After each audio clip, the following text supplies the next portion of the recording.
સભાનતા એ દરેક સજીવનો સંપૂર્ણ ગુણધર્મ છે. જો અહીંયા દરેક સજીવનો સંપૂર્ણ ગુણધર્મ એવું એનું કહેવાનું છે. ગુણધર્મ લક્ષણ તરીકે આપણે વાત કરી નથી, બરોબર.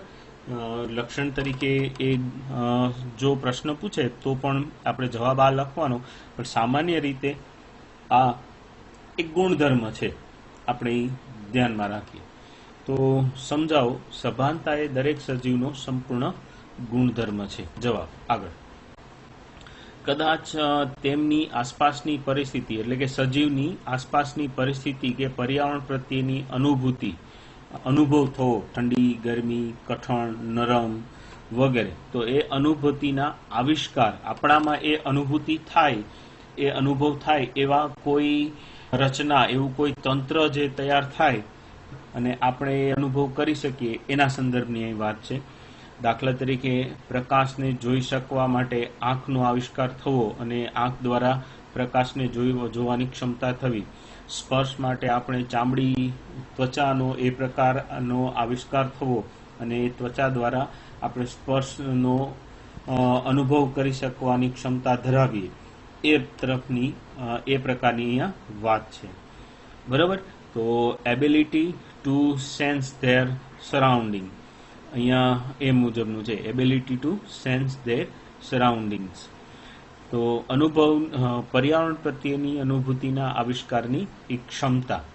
અને આગળ, અને પર્યાવરણીય ઉત્તેજનાઓ સામે પ્રતિક્રિયા. દાખલા તરીકે પર્યાવરણની ઉત્તેજનામાં તાપમાન અત્યારે ખૂબ ઠંડુ છે, સમય જતાં ધીરે ધીરે તાપમાનનો વધારો થતો જાય, તો એક સમય એવો આવશે કે આ વધારાના તાપમાનને, આ વધતા તાપમાનનો આપણે અનુભૂતિ કરીએ જ છીએ, પણ એની સામે હવે પ્રતિક્રિયા દર્શાવવાની આવે, એટલે કે હવે વધારે તાપમાન હોવાથી ત્યાંથી ખસેડાય અને ઓછા તાપમાનવાળી જગ્યાએ જતું રહેવું. આ જે છે એને પ્રતિક્રિયા કહેવામાં આવે. દાખલા તરીકે બીજું એક ઉદાહરણ લઈએ. ઉનાળાના દિવસના મધ્યાહન સમયે કે જ્યારે ખૂબ ગરમી અને ખૂબ જ સૂર્યપ્રકાશનો તાપ હોવાને કારણે પ્રાણીઓ છાયામાં જતા રહેવા, આ એની પ્રતિક્રિયા થઈ, બરોબર. તો પર્યાવરણીય ઉત્તેજનાઓ સામે પ્રતિક્રિયા. રિસ્પોન્સ ટુ એન્વાયરમેન્ટ સ્ટિમ્યુલી, તો એ અહીંયા સજીવનું એક લક્ષણ છે. આવું લક્ષણ એ નિર્જીવ પદાર્થોમાં નહીં જોવા મળે. ગમે તેવી ઠંડી હશે, ગમે તેવો પ્રકાશ હશે, ટૂંકમાં પ્રતિકૂળ પરિસ્થિતિ હશે, તો નિર્જીવ પદાર્થો ત્યાંના ત્યાં પડેલા રહેશે. એ બાહ્ય પરિબળોને આધારે બીજા કોઈ ખસેડે અથવા બીજા અન્ય દ્વારા ખસેડવામાં આવે તો જ એ ત્યાંથી આગા પાછા થશે. જ્યારે સજીવો આપમેળે એક જગ્યાએથી ખસી અને અન્ય જગ્યાએ એટલે કે પ્રતિક્રિયા આપતા જોવા મળે. આગળ, તો આ જે છે અનુભૂતિના આવિષ્કારની ક્ષમતા અને પર્યાવરણની ઉત્તેજનાઓ સામે પ્રતિક્રિયા, બરાબર, એ દરેક સજીવોનું સ્પષ્ટ અને દેખીતું અને તાંત્રિક રીતે એક જટિલ હોય એવું એક લક્ષણ છે. જો આપણે અગાઉ વાત કરી, આ એક ગુણધર્મ છે પણ લક્ષણ તરીકે વર્ણન કરવામાં આવે છે, તો આ એક લક્ષણ છે. આગળ, આ અનુભૂતિ કે પ્રતિક્રિયા ભૌતિક, રાસાયણિક કે જૈવિક હોઈ શકે છે. તો પ્રતિક્રિયા જે વાત કરી, અનુભૂતિ અને અનુભૂતિ પ્રત્યે પર્યાવરણની આ જે અનુભૂતિ છે એના પ્રત્યે જે પ્રતિક્રિયા છે એ ભૌતિક પ્રકારની પણ હોઈ શકે, રાસાયણિક પ્રકારની પણ હોઈ શકે અને જૈવિક પ્રકારની પણ હોઈ શકે. દાખલા તરીકે આપણે ઉનાળાના સૂર્યપ્રકાશ અને ગરમીવાળા માધ્યમની જ વાત કરીએ તો તાપમાનનો ખૂબ વધારો એક ભૌતિક ક્રિયા થઈ, અને આ ભૌતિક ક્રિયાને કારણે આપણે ઓછા તાપમાનવાળી જગ્યાએ જતા રહેવા, બરોબર, કે જ્યાં તાપમાન ઓછું હોય. તો આપણે સ્થળાંતર થવું, આપણા શારીરિક ફેરફાર થવો એટલે કે ચાલવાની ક્રિયામાં આવવું વગેરે બધી ભૌતિક ફેરફારોના સંદર્ભમાં છે. તો આ એ પ્રતિક્રિયા એ મુજબની થઈ. બીજું, રાસાયણિક ફેરફાર. શરીરની અંદર ગરમીનું પ્રમાણ વધતા પરસેવાની ઉત્પન્ન થવાની, ઉત્સર્જન થવાની ક્રિયા થવી, તો આ પરસેવાના ઉત્સર્જનની ક્રિયાથી શરીરની અંદરનું ટેમ્પરેચર એ બહાર વાતાવરણમાં ટ્રાન્સફર કરી શકાય છે, જે એક રાસાયણિક સ્વરૂપમાં આપણને જોવા મળે, એટલે કે ભૌતિક ક્રિયાના મદદ માટે એક રાસાયણિક પ્રતિક્રિયા જોવા મળે છે. બીજું, વધુ પડતા સૂર્યપ્રકાશથી શરીરને રક્ષણ મેળવવા માટે મેલેનિન ઘટકો તૈયાર થવા, આ એક જૈવિક ક્રિયા છે, જે એક પ્રોટીન ઘટકો છે. તો શરીરમાં આ રંગ ઘેરો બનવો જૈવિક ક્રિયાને કારણે છે. તો એક જ માધ્યમ ઉનાળાના સંદર્ભમાં આપણે આ ત્રણે ત્રણ સમજી શકાય એવું છે. આવા ઘણા બધા પરિબળોને આધારે ભૌતિક, રાસાયણિક કે જૈવિક અનુભૂતિ અને પ્રતિક્રિયા સમજી શકાય છે. આગળ, સંવેદન અંગો દ્વારા આપણને પર્યાવરણની અનુભૂતિ થાય છે. સંવેદન અંગો, આંખ એ એક પ્રકારનું સંવેદી અંગ છે, કાન પણ સંવેદી અંગ છે, ત્વચા સ્પર્શ સંવેદી અંગ છે, જીભ સ્વાદ પારખવાના સંદર્ભમાં સંવેદી અંગ છે. તો આપણા શરીરમાં આવી જુદી જુદી સંવેદનાઓને ઓળખવા માટે જે રચનાઓ આવેલી છે, જે અંગો આવેલા છે, એ આપણને પર્યાવરણની અનુભૂતિ કરાવે છે. એટલે કે એના દ્વારા આપણને જુદી જુદી પરિસ્થિતિનો અનુભવ થાય છે. વનસ્પતિ હોય કે પ્રાણીઓ, બંને પ્રકાશ, પાણી, તાપમાન, અન્ય સજીવો, પછી પ્રદૂષકો વગેરે જેવા બાહ્ય પરિબળો સામે પ્રતિક્રિયા આપે છે. પ્રતિક્રિયા તો જ અપાતી હોય જો એને કોઈ સંવેદના મળતી હોય અને એના પ્રત્યેનો અનુભવ થતો હોય, તો જ હંમેશા એ પ્રતિક્રિયા આપતા હોય. તો વનસ્પતિઓ પણ પ્રકાશના સંદર્ભમાં અનુભૂતિ દર્શાવે છે અને પ્રતિક્રિયા ધરાવે છે. દાખલા તરીકે વનસ્પતિઓ ચોક્કસ પર્યાવરણીય ઋતુ દરમિયાન જ પુષ્પો ઉત્પન્ન કરે, બીજ ઉત્પન્ન કરે, ફળ પાકે, આ બધી ચોક્કસ પરિસ્થિતિ દરમિયાન જ થતું જોવા મળે. તો એના સંદર્ભમાં આપણે આ કહી શકાય છે કે વનસ્પતિઓ પણ પ્રકાશ, પાણી, તાપમાન, અન્ય સજીવો, અન્ય ટૂંકમાં પ્રદૂષકો વગેરે પરિબળો સામે પ્રતિક્રિયા દર્શાવે છે. પ્રાણી સજીવોમાં તો આ સરળતાથી સમજી શકાય છે. એક વનસ્પતિ માટે ઉદાહરણ હતું. આંબામાં સામાન્ય રીતે ઉનાળાની સિઝન દરમિયાન જ ફળ પાકવાની ઘટના બનવી. ઘઉંના બીજનું અંકુરણ શિયાળા દરમિયાન થવું, જ્યારે એના બીજનું પરિપક્વ થવું, બીજ તૈયાર થઈ જવાની ઘટના ઉનાળામાં થાય છે. બીજ શિયાળામાં અંકુરણ પામે છે, પણ નવા જે બીજ તૈયાર થાય છે એ ઉનાળામાં તૈયાર થાય છે. તો આ બંને ઘટનાઓ અલગ અલગ, એક શિયાળામાં અંકુરણ અને ઉનાળામાં પરિપક્વન, બંને અલગ અલગ પરિસ્થિતિ પરિબળો છે. તો એના સંદર્ભમાં આપણે આ કહી શકાય કે વનસ્પતિઓ પણ પર્યાવરણીય પરિબળોની અનુભૂતિ સામે પ્રતિક્રિયા આપે છે. આગળ, આદિ કોષ કેન્દ્રીય, દાખલા તરીકે બેક્ટેરિયા જેવા સજીવો, આદિ કોષ કેન્દ્રીય એટલે કે પ્રોકેરિયોટિક ઓર્ગેનિઝમ્સ, એનાથી લઈ ખૂબ જ જટિલ સુકોષ કેન્દ્રીય સજીવો, યુકેરિયોટિક જે સજીવો છે સુકોષ કેન્દ્રીય, જેનું કોષ કેન્દ્ર સ્પષ્ટ રીતે બનેલું હોય એવા, સંપૂર્ણ તૈયાર થયેલું હોય કોષ કેન્દ્ર, એવા સજીવો. તો આદિ કોષ કેન્દ્રીય થી લઈ સુકોષ કેન્દ્રીય સુધીના બધા જ સજીવો પર્યાવરણના ઈશારા પ્રત્યે અનુભૂતિ અને પ્રતિક્રિયા દર્શાવતા હોય છે. બરાબર, પ્રતિક્રિયા, અહીંયા થોડું પ્રિન્ટિંગ મિસ્ટેક છે, પ્રતિક્રિયા દર્શાવતા હોય છે. તો પર્યાવરણના ઈશારા એટલે શું? તાપમાનનો વધારો, પવનની ઝડપમાં વધઘટ, સૂર્યપ્રકાશના તીવ્રતામાં વધઘટ, સૂર્યપ્રકાશ મળવાની જે ઘટના છે એનો સમયગાળો વધારે અથવા ઓછો. દાખલા તરીકે શિયાળામાં ટૂંકા ગાળા દરમિયાન સૂર્યપ્રકાશ મળે છે, આપણે જાણીએ દિવસ નાનો હોય છે. ઉનાળામાં લાંબા સમયગાળા સુધી સૂર્યપ્રકાશ મળે છે, દિવસ મોટો હોય છે. પછી વરસાદ જેવી સિઝન. તો આ બધા પર્યાવરણીય સ્થિતિ છે, એ સ્થિતિને અહીંયા ઈશારા તરીકે વાત કરી છે. તો આ બદલતી સ્થિતિ પ્રત્યે, એટલે કે એની જે અનુભૂતિ થાય છે, બદલતી પરિસ્થિતિ પ્રત્યે અનુભૂતિ, અને એની અનુભૂતિના સંદર્ભમાં દરેક સજીવો પ્રતિક્રિયા દર્શાવતા હોય છે. હવે એના કેટલાક એક્ઝામ્પલ ફરી જોઈએ. ઋતુ સંવર્ધિત સિઝનલ બ્રીડર્સ, ઋતુ સંવર્ધિત વનસ્પતિઓ અને પ્રાણીઓ બંને પ્રકારના સજીવોમાં પ્રજનન પર પ્રકાશ અવધિ એટલે સૂર્યપ્રકાશ મળવાનો સમયગાળો શિયાળામાં ઓછો, ઉનાળામાં વધારે, એ મુજબ. તો વનસ્પતિઓ અને પ્રાણીઓ બંને પ્રકારના સજીવોમાં પ્રજનન પર પ્રકાશ અવધિની અસર થતી જોવા મળે છે. કેટલીક વનસ્પતિઓ વધુ પ્રકાશનો સમયગાળો હોય ત્યારે જ પ્રજનન દર્શાવે, એટલે કે ત્યારે જ ફૂલો ધરાવે છે, ત્યારે કેટલીક વનસ્પતિઓ ઓછો સૂર્યપ્રકાશ મળતો હોય એવા સમયમાં પુષ્પો ઉત્પન્ન કરે છે, એટલે કે શિયાળામાં પુષ્પો ઉત્પન્ન કરે છે. આ જ રીતે પ્રાણીઓમાં પણ જોવા મળે, કેટલાક પક્ષીઓ કે પશુઓ શિયાળામાં બચ્ચા જન્મતા હોય તો કેટલાક ઉનાળામાં સંતતિ નિર્માણ કરતા હોય છે.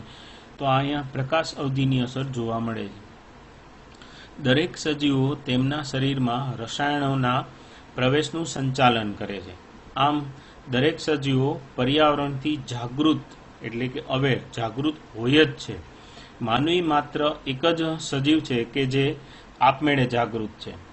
તો દરેક સજીવો તેમના શરીરમાં રસાયણોના પ્રવેશનું સંચાલન કરે છે.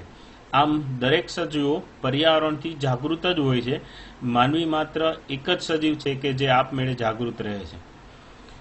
બરોબર, આપમેળે સ્વજાગૃત રહે છે.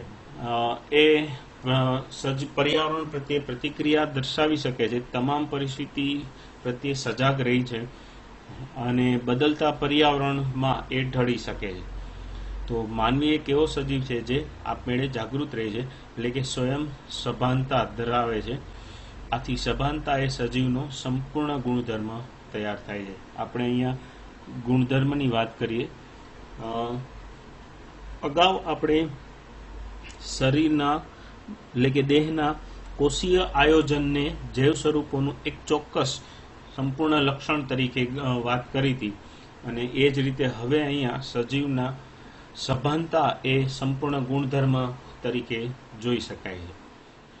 જ્યારે મનુષ્યની વાત આવે ત્યારે જીવંત અવસ્થાને વ્યાખ્યાયિત કરવી ખૂબ મુશ્કેલ છે. મનુષ્ય અને એમાં જીવંત અવસ્થાને વ્યાખ્યાયિત કરવી ખૂબ મુશ્કેલ છે. એ વાત સમજવા જેવી થોડી થાય છે. હૃદય અને ફેફસાને બદલે માત્ર મશીનને આધારે દવાખાનામાં મૂર્છામાં, એટલે કે બેભાન અથવા કોમામાં પડી રહેલ દર્દીઓને આપણે જોઈએ છીએ.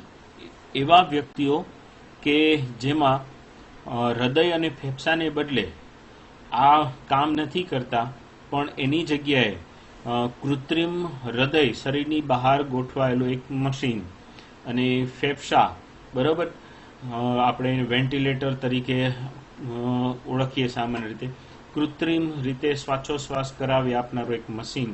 તો હૃદય અને ફેફસાને બદલે માત્ર મશીનને આધારે દવાખાનામાં મૂર્છામાં પડી રહેલ દર્દીઓને આપણે જોઈ શકીએ છીએ. કોમામાં રહેલા દર્દીઓ સામાન્ય રીતે આ પ્રકારે વધુ જોવા મળે. તો બીજી રીતે કહીએ તો દર્દીનું મગજ અચેતન, એટલે કે બ્રેઇન ડેડ છે, બરોબર. મગજ જેનું કાર્યરત સંપૂર્ણપણે નથી કરતા, આવા દર્દીઓ વિશે પણ આપણે જાણીએ છીએ. સામાન્ય રીતે આ દર્દીઓ કોમામાં જ હોય છે. તો દર્દી સ્વયં સભાનતા અથવા સ્વયં ચેતના ધરાવતા નથી. આપમેળે ખાઈ શકતા નથી, આપમેળે હલનચલન કરી શકતા નથી, એટલે કે સ્વયં સભાનતા કે સ્વયં ચેતના ધરાવતા નથી. આવા દર્દીઓ ક્યારેય સામાન્ય જીવનમાં પાછા આવતા નથી. તો તેમને આપણે સજીવ ગણવા કે નિર્જીવ ગણવા, એ એક પ્રશ્ન છે. આગળ તમે જાણતા હશો કે ઉચ્ચ વર્ગોના સજીવોમાં જીવનની વિલક્ષણ ઘટનાઓ તેમના દેહની આંતરિક ક્રિયાઓને લીધે થતી હોય. વિલક્ષણ ઘટનાઓ સજીવની અંદર અંતઃસ્ત્રાવ તૈયાર થવા, ઉત્સેચકો તૈયાર થવા, અંગો બાળપણથી મોટા થતા સુધીમાં વિકાસ પામવા વગેરે ઘણી બધી ઘટનાઓ થતી જોવા મળે. તો જીવનની વિલક્ષણ ઘટનાઓ તેમના દેહની આંતરિક ક્રિયાઓને લીધે શક્ય બને છે. પેશીના ગુણધર્મો તેના બંધારણને લીધે નથી હોતા. પેશીના ગુણધર્મો તેના બંધારણને લીધે નથી, પરંતુ તેના બંધારણમાં રહેલા કોષો વચ્ચેની આંતરક્રિયાઓ, બરાબર, ઇન્ટરેક્શન્સનું એક પરિણામ છે. તો કોષો વચ્ચેની ક્રિયા, એક કોષની બીજા કોષ સાથેની ક્રિયાઓ જે થતી હોય, આપલેની કે અન્ય સંબંધિત ક્રિયાઓ, એના પરિણામે એ જોવા મળે છે. એ જ રીતે કોષીય અંગિકાઓના ગુણધર્મો તેના આણ્વીય બંધારણને લીધે નથી. દરેક અંગિકાઓ રાસાયણિક અણુઓના સમૂહોના બંધારણથી બનેલો છે. તો અહીંયા એની વાત કરે છે કે અંગિકાઓના ગુણધર્મો તેના આણ્વીય બંધારણને લીધે નથી, પરંતુ તેમાં રહેલા આણ્વીય ઘટકો મોલેક્યુલર કોન્સ્ટિટ્યુઅન્ટ્સ એટલે કે આણ્વીય ઘટકો વચ્ચેની આંતરક્રિયાઓનું પરિણામ છે. બરોબર. તો કેટલાક ચોક્કસ રાસાયણિક અણુઓ મળી અને ચોક્કસ પ્રતિક્રિયા કરે છે, અને આ રાસાયણિક અણુઓ એ ચોક્કસ અંગિકાઓમાં જોવા મળે છે. તો એને કારણે આપણે એવું કહી શકાય કે કોષની અંદર રહેલી અંગિકાઓ એ તેની અંદર રહેલા રાસાયણિક એટલે કે આણ્વીય જે ઘટકો છે એના વચ્ચે થતી ક્રિયાઓના પરિણામે પ્રક્રિયા થાય છે. આયોજનના ઊંચા સ્તરે આ આંતરક્રિયાઓ ઉચ્ચ ગુણધર્મોમાં પરિણમે છે. આનો એક એક્ઝામ્પલ આપણે જોઈએ. કોઈ પણ પ્રોટીન અણુ એ ઘણા નાના એમિનો એસિડ અણુઓનો સમૂહ છે. આવા એમિનો એસિડની મોતીઓના માળાની જેમ લાંબી હારમાળા તૈયાર થાય, આવી એક કરતાં વધુ હારમાળાઓ તૈયાર થઈ અને એકબીજા સાથે ગૂંથાય ત્યારે એક પ્રોટીન બને. તો સરવાળે આપણે જોઈએ એમિનો એસિડનો એક અણુ. આ એમિનો એસિડનો એક અણુ એ કોઈ એક તત્વ નથી, એની અંદર ઘણા બધા તત્વ છે. એમાં નાઇટ્રોજન છે, હાઇડ્રોજન છે, ઓક્સિજન છે, બરોબર, આવા બીજા કેટલાક તત્વો છે. તો આ તત્વ સ્વરૂપના પરમાણુઓને એકબીજા સાથે ગોઠવી અને એમિનો એસિડ તૈયાર કરવામાં આવે. આવા એમિનો એસિડ જરૂરિયાત મુજબના બીજા ઘણા બધા બનાવી એકબીજા સાથે જોડી અને એમિનો એસિડની એક શૃંખલા હારમાળા તૈયાર કરવામાં આવે. આવી એકથી વધુ હારમાળાઓને એકબીજા સાથે ગોઠવી અને ચોક્કસ પ્રોટીનની ગૂંથણી તૈયાર કરવામાં આવે. તો આ એક પ્રકારની જટિલ તંત્રમય ક્રિયા છે, જે દરેક અંગિકાઓની અંદર એટલે દરેક કોષોની અંદર ચોક્કસ અંગિકાઓમાં રહેલા ચોક્કસ રાસાયણિક અણુઓના સમૂહો દ્વારા થાય છે. તો આ એક જૈવિક પ્રક્રિયા થઈ. આગળ તો આ ઘટના માટે શરીરમાં એક આયોજન હોવું જરૂરી છે. તો એ જ રીતે આપણે અહીંયા આયોજન એના ઊંચા સ્તરે આ આંતરક્રિયાઓ ઉચ્ચ ગુણધર્મોમાં પરિણમે છે. વધુ ને વધુ જટિલ, વધુ ને વધુ સારા કાર્યો કરી શકે એવા ગુણ તરીકે જોવા મળે છે. દરેક સ્તરે સંગઠનાત્મક જટિલતાની શ્રેણી એટલે કે વંશવેલો કે અધિશ્રેણી અધિક ચડતા કે ઉતરતા ક્રમના વંશક્રમની અહીંયા વાત કરી છે. આયોજનની વાત કરે છે કે વધુ ને વધુ જટિલ થતું જવું, સંગઠન થતું જવું અણુઓનું, કોષોનું, બરાબર, અને એની શૃંખલાઓ તૈયાર થવી એવી વાત છે. તો ચડતા કે ઉતરતા ક્રમમાં આ ઘટનાઓ સાચી છે. આથી આપણે કહી શકીએ કે સજીવો સ્વયંજનિત, સ્વયં વિકસિત, બાહ્ય ઉત્તેજનાઓ સામે પ્રતિક્રિયા દાખવવાની ક્ષમતા ધરાવતા અને એકબીજા પર અસર કરતા સ્વયં નિયંત્રિત સજીવો છે. દરેક સજીવોમાં પોતાના જેવા જ બીજા સજીવને જન્મ આપવાની ક્ષમતા આવેલી છે, બરોબર, અને એના આધારે એ સજીવો સ્વયંજનિત કહી શકાય. હવે આગળ સ્વયં વિકસિત, દરેક જન્મનાર સજીવ પોતાની રીતે વિકસે છે અને પુખ્તતા પ્રાપ્ત કરે છે. પછી દરેક સજીવ બાહ્ય ઉત્તેજનાઓ. આગળ આથી આપણે કહી શકીએ કે સજીવો સ્વયંજનિત, સ્વયં વિકસિત, બાહ્ય ઉત્તેજનાઓ સામે પ્રતિક્રિયા દાખવવાની ક્ષમતા ધરાવતા અને એકબીજા પર અસર કરતા સ્વયં નિયંત્રિત સજીવો છે. તો સ્વયંજનિત સજીવ પોતાના જેવો જ સજીવ તૈયાર કરે છે, બરોબર, એટલે સ્વયંજનિત થશે. પછી સ્વયં વિકસિત, દરેક જન્મનાર સજીવ પુખ્ત બનશે, વિકસિત બનશે. પછી બાહ્ય ઉત્તેજનાઓ સામે પ્રતિક્રિયા દાખવવાની ક્ષમતા ધરાવે છે અને એકબીજા પર અસર કરે છે. દાખલા તરીકે ભક્ષ્ય પ્રાણીઓ ઉપર હુમલો કરે છે, શિકાર કરી અને ખોરાક મેળવે છે. તો આ રીતે એક સજીવની અસર બીજા સજીવ ઉપર જોવા મળે છે. સ્વયં નિયંત્રિત તંત્રો છે, બરોબર. તો સજીવો છે એ આપમેળે એકબીજાના આધારે અથવા તો પોતાના પર સ્વયં નિયંત્રણ કરતા હોય એવા તંત્રો તરીકે જોવા મળે છે. જીવવિજ્ઞાન એ પૃથ્વી પર રહેતા સજીવોના જીવનની અને તેમના ઉદ્વિકાસની વાર્તા છે. બરાબર. જીવવિજ્ઞાન વિષયમાં આ તમામ ઘટનાઓ વર્ણન આવી જાય છે. એના આધારે એવું કહી શકાય પૃથ્વી પર રહેતા સજીવોના જીવનની અને તેમના ઉદ્વિકાસની, કેવી રીતે સજીવ જન્મ થયો, એવી રીતે એક સજીવમાંથી બીજા સજીવોમાં ઉદ્વિકાસ એટલે કે નિર્માણ થતું ગયું અને સજીવોમાં કેવા ફેરફારો થતા ગયા, કેવા સજીવો ઉત્પન્ન થતા ગયા, આ બધો સંદર્ભ જીવવિજ્ઞાનમાં ભણાતો હોવાથી તેને અહીંયા એવું કહેવામાં આવે છે કે તે ઉદ્વિકાસની વાર્તા છે. આપણે સ્ક્રીન ઉપર આ ઉદાહરણ થોડું જોઈ લઈએ. ઉદ્વિકાસ એટલે એક સજીવ પ્રકારમાંથી બીજા સજીવ પ્રકારો વિકસવાની ઘટના. જેમ કે વાંદરા જેવા સજીવોમાંથી આજનો માનવી વિકાસ પામ્યો છે. આ ઘટનાનું વર્ણન એટલે તેની વાર્તા એવું અહીંયા એનું કહેવાનું થશે. દરેક સજીવો વર્તમાન, ભૂતકાળ અને ભવિષ્ય એ સામાન્ય જનીનદ્રવ્યની વહેંચણી દ્વારા એકબીજાથી સંકળાયેલા છે. દરેક સજીવો વર્તમાન, ભૂતકાળ અને ભવિષ્ય એટલે કે ભૂતકાળમાં પણ જનીનદ્રવ્યો હતા, વર્તમાનમાં પણ જનીનદ્રવ્યો છે અને ભવિષ્યમાં પણ જનીનદ્રવ્યો હશે. તો ભૂતકાળમાં આપણા પૂર્વજો પાસે જે જનીનદ્રવ્યો હતા એમાં થોડો પરિવર્તન, પેઢી દર પેઢી પરિવર્તન આવતા આજે આપણે જનીનદ્રવ્યોનો ચોક્કસ જથ્થો અને ચોક્કસ પ્રકાર મળી આવે છે. આ ચોક્કસ જથ્થો, ચોક્કસ પ્રકાર, ચોક્કસ ફેરફાર સાથે આપણામાં આવે છે.